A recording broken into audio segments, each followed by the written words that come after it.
السلام علیکم ورحمۃ اللہ وبرکاتہ۔ الحمد للہ رب العالمین، الصلاۃ والسلام علی سید الانبیاء والمرسلین وبعد۔ اعوذ باللہ من الشیطان الرجیم، بسم اللہ الرحمن الرحیم۔ انی لا اضیع عمل عامل منکم من ذکر او انثی۔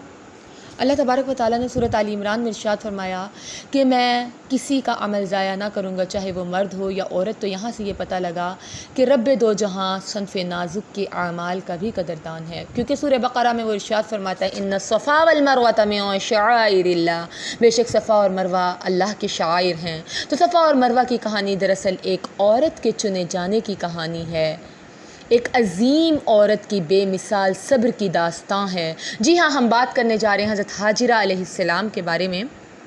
سب سے پہلے تو میں آپ کو یہ بتانا چاہوں گی کہ حضرت حاجرہ علیہ السلام حضرت ابراہیم کی زندگی میں کیسے آئیں۔ صحیح بخاری کی ایک طویل ترین حدیث ہے جس کے راوی حضرت ابو ہریرہ ہیں۔ وہ کہتے ہیں کہ نبی صلی اللہ علیہ وآلہ وسلم نے ارشاد فرمایا کہ جب اللہ تبارک و تعالیٰ نے حضرت ابراہیم اور حضرت سارہ کو حکم دیا کہ اپنے علاقے سے ہجرت کر جائیں، وہ اپنے علاقے سے نکلے۔ راستے میں ان کا گزر ایک فاسق بادشاہ کے پاس سے ہوا جو خاصا حسن پرست تھا اور رذیل اخلاق کا مالک تھا۔ وہ ہر خوبصورت عورت سے جبراً زنا کیا کرتا تھا۔ حضرت ابراہیم نے توریہ کیا اور اس بادشاہ کے سامنے حضرت سارہ کو اپنی بہن ظاہر کیا۔ پھر حضرت سارہ کے پاس آئے اور کہنے لگے روئے زمین پہ صرف تم اور میں، ہم دو ہی مسلمان ہیں، اور اسلام کی روح سے تم میری بہن ہوئی۔ میں نے بادشاہ کے سامنے تمہیں اپنی بہن ظاہر کیا، تم میری عزت اور عصمت کی لاج رکھنا۔ جب وہ بادشاہ غلط ارادے سے، غلط نیت سے حضرت سارہ علیہ السلام کی طرف بڑھنے لگا تو حضرت سارہ نے اللہ سے دعا کی کہ اللہ میں اپنے شوہر کی عزت کی نگہباں ہوں، تو کسی کافر کو مجھ پہ مسلط نہ کرنا۔ وہ بادشاہ حضرت سارہ کی آنکھوں کے سامنے دھس گیا اور تڑپنے لگا۔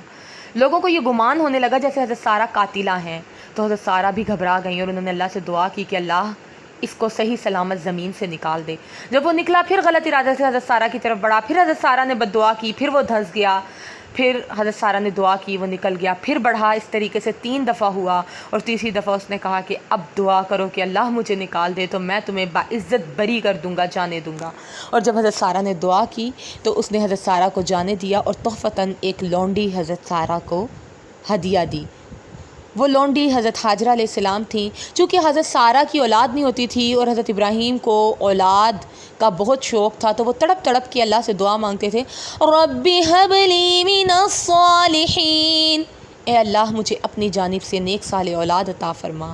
تو حضرت سارہ نے اپنے شوہر کی یہ تڑپ دیکھتے ہوئے حضرت حاجرہ کو آزاد کیا اور ان سے اپنے شوہر کا نکاح کروا دیا۔ یوں حضرت حاجرہ علیہ السلام زوجیت میں آ گئیں حضرت ابراہیم کی۔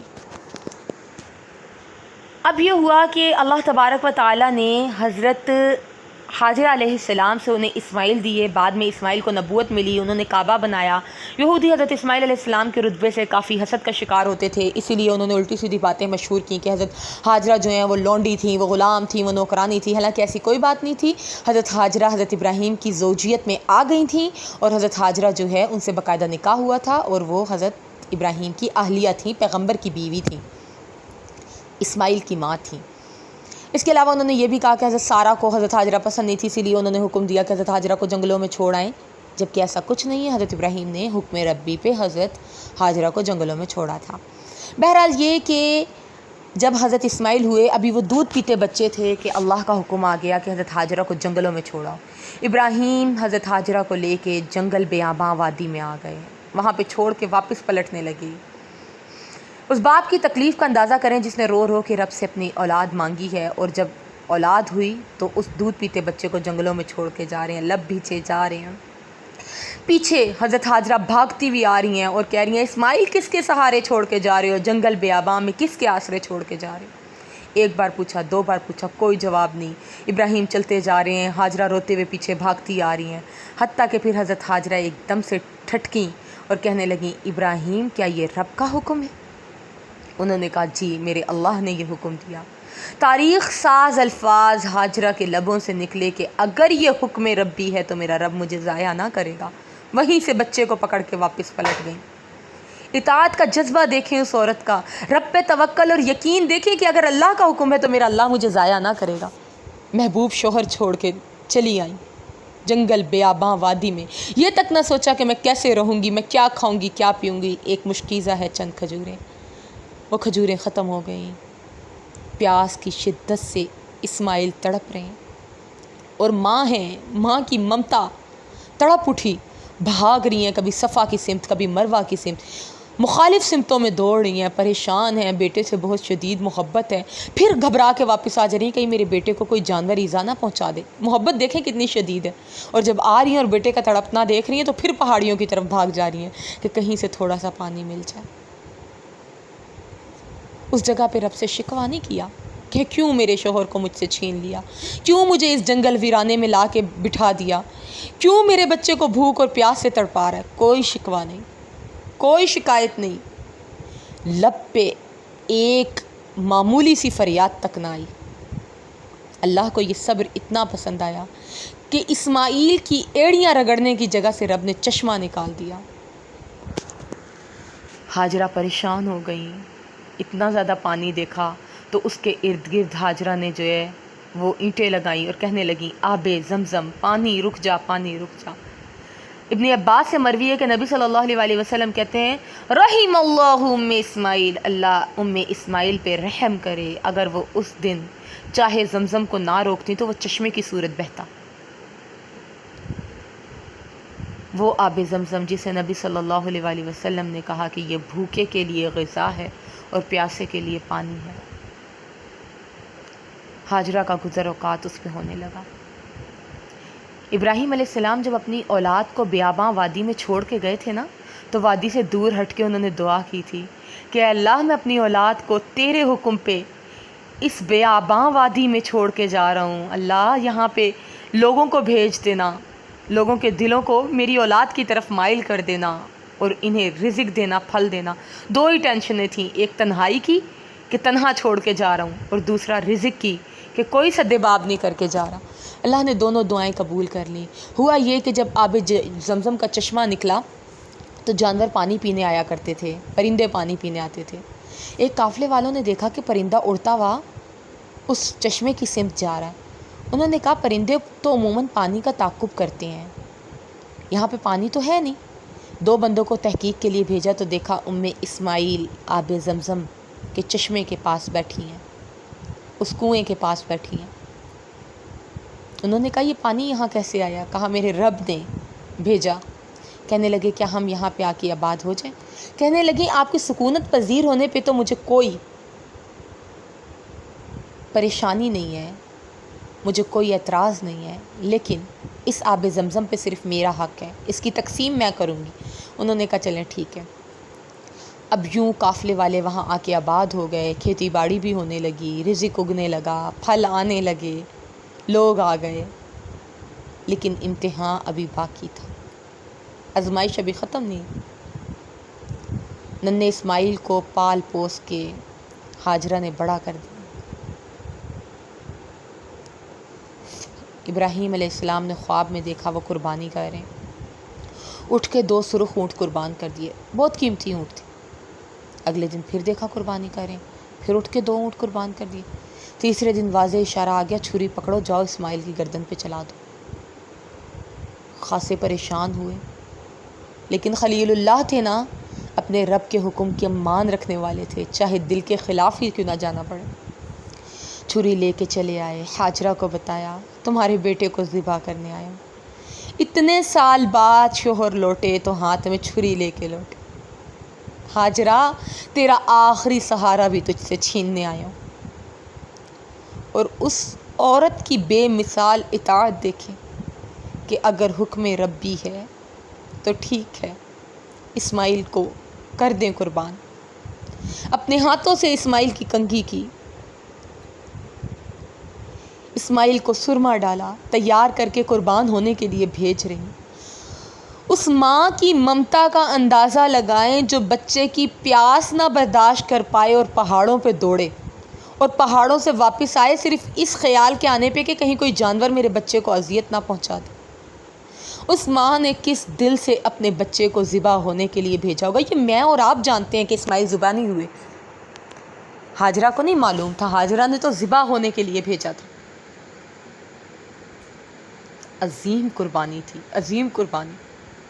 اس عورت کی طرف دیکھیں کہ حکم ربی آیا تو اس عورت نے جنگل بیاباں میں گزارا کیا، محبوب شوہر چھوڑ کے پلٹ آئیں۔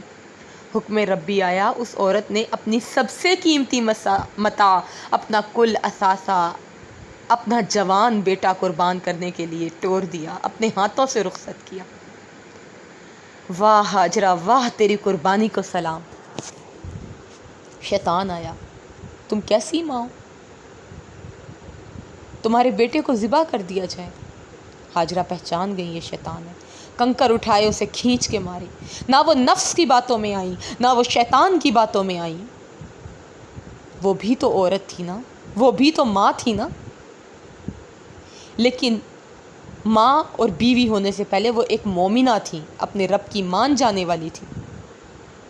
اللہ کو ان کی یہ ادا اتنی پسند آئی کہ اللہ نے جمرات یعنی شیطان کو کنکر مارنے کا عمل حج کا رکن بنا دیا۔